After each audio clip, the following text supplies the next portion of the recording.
Hello dear students, आज का जो वीडियो है उस टॉपिक पे जिस पे हम चर्चा करने वाले हैं उसका नाम है इंग्लैंड और हमारे चैप्टर का नाम है थ्री ऑर्डर्स यानी तीन वर्ग।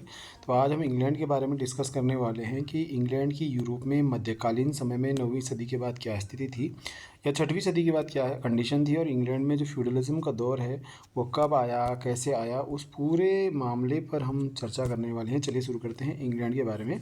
तो यहाँ पर आप देख सकते हैं कि फ्यूडलिज्म जो है इंग्लैंड में कब आया। इंग्लैंड में फ्यूडलिज्म जो है डेवलप हुआ है एनसीईआरटी के अकॉर्डिंग, वो हुआ है 11वीं सेंचुरी के।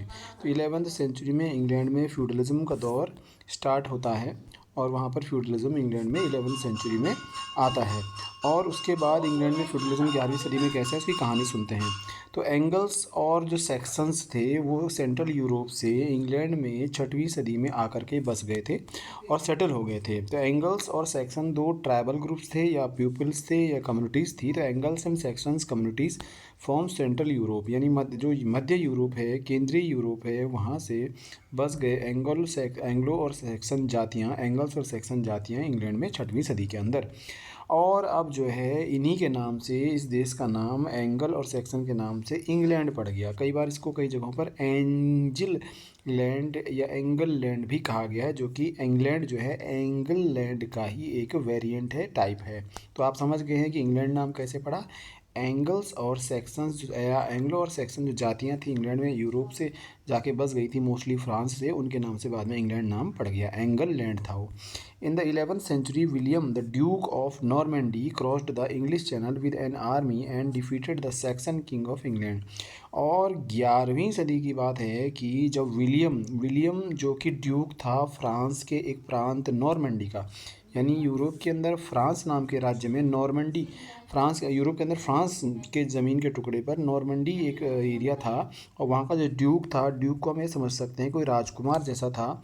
तो उस ड्यूक को ने जीत लिया इंग्लैंड को, जबकि उसने इंग्लिश चैनल पार कर लिया, अपनी सेना लेकर वहाँ कर दिया, और उसने सैक्सन किंग को इंग्लैंड के हरा दिया। ये बात आपकी हो रही है लगभग 11वीं सेंचुरी की, और बाद में यही विलियम फर्स्ट वहाँ पे फ्यूडलिज्म इंट्रोड्यूस करवाएगा, सामंतवाद लाएगा। तो from this time France and England were often at war because of disputes over territory and trade.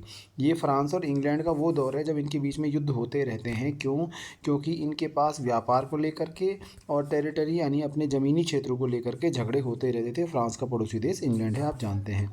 तो प्रेजेंट जो क्वीन है इंग्लैंड की, प्रेजेंट क्वींस जिनकी अभी डेथ हो चुकी है, एलिजाबेथ, तो जो इंग्लैंड की क्वीन थी एलिजाबेथ, वो डिसेंडेंट थी विलियम फर्स्ट की, यानी विलियम फर्स्ट के ही उत्तराधिकारी इंग्लैंड में अभी तक चले हुए आ रहे हैं। और विलियम फर्स्ट कहाँ से गए थे? फ्रांस से या मध्य यूरोप से वहाँ पर पहुँचे थे, इंग्लैंड में पहुँचे थे। अब आगे बात करते हैं कि विलियम फर्स्ट ने कौन से रिफॉर्म करे, कौन से चेंज इंग्लैंड में करे। तो यहाँ पर आपके पास जानकारी दी गई है कि विलियम फर्स्ट ने इंग्लैंड में लैंड मैप करवाए, यानी कि वहाँ पर ज़मीनों की नाप जोख करवाई, ज़मीनों का मेजरमेंट यहाँ पर करवाने वाले कौन थे? वही थे विलियम फर्स्ट।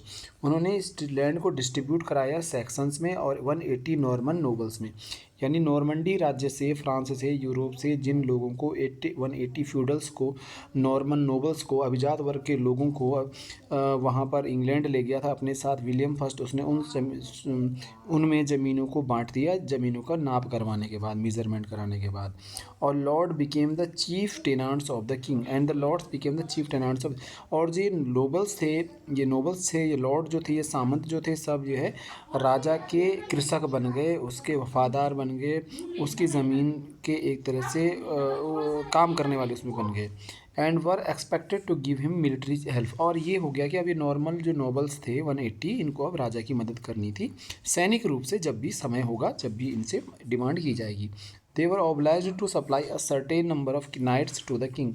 और उनको ये कहा गया कि आपको जो है सर्टेन नंबर ऑफ जो है नाइट आप जानते हैं, जो योद्धा वॉरियर्स होते हैं, हॉर्स वॉरियर होते हैं, योद्धा नाइट, तो ये जो है इनको मिलिट्री सर्विस नाइट के रूप में भी प्रोवाइड किंग को करवाएंगे lords. They soon began to gift some of their own lands to knights who would serve them just as they in turn served the king. और जैसे वो राजा की सेवा करते थे वैसे ही नाइट्स को भी वो लैंड यानी फीफ के रूप में 11वीं सदी में देने लग गए, और वो नाइट उनके प्रति, लॉर्ड्स के प्रति इंग्लैंड में वफादार होने लग गया। ये पूरी कहानी इंग्लैंड की चल रही है। देम जो है ना, and they could not however use their knights for private warfare, लेकिन अपने नाइट्स का प्रयोग जो है ये लॉर्ड इंग्लैंड के नोबल्स व्यक्तिगत युद्धों के लिए, प्राइवेट वारफेयर के लिए नहीं कर सकते थे। ये मना था इंग्लैंड में ऐसा करना। वो सिर्फ इंग्लैंड के राजा की मदद नाइट के द्वारा करवा सकते थे, वो अपने आपस में नाइट का प्रयोग प्राइवेट युद्धों में अपने पर्सनल में नहीं कर सकते थे। Anglo Saxons peasants become tenants of various levels of land holders. अब जो एंग्लो सैक्सन किसान थे, एंग्लो सैक्सन जाति के लोग थे वहाँ पर जिनको हराया गया था, उनकी जाति के लोगों को, वो अब टेनांट्स यानी कि किसान बन चुके थे, बड़े बड़े भूस्वामियों के, जो कि वहाँ पर फ्रांस से पहुँचे हुए हैं, विलियम फर्स्ट के उत्तराधिकारी हैं, उनके टेनांट्स बन गए एंग्लो सैक्सन लोग, यानी ये गुलाम बन गए अब। तो कुल मिलाकर के क्वेश्चन यहाँ है पर ये है कि विलियम फर्स्ट कौन था और इंग्लैंड में उसने क्या परिवर्तन किए। तो who was William first and what changes he did in the Europe. तो William first was the duke of Normandy from France, from central Europe. He went to Europe in 11th century and then he defeated the Anglo-Saxon kings there, Saxon kings there, and then he measured the land in England in 180, and also he distributed the land into his 180 nobles, 180 type of lords. तो ये video आपको कैसा लगा जरूर बताइएगा। Video देखने के लिए धन्यवाद।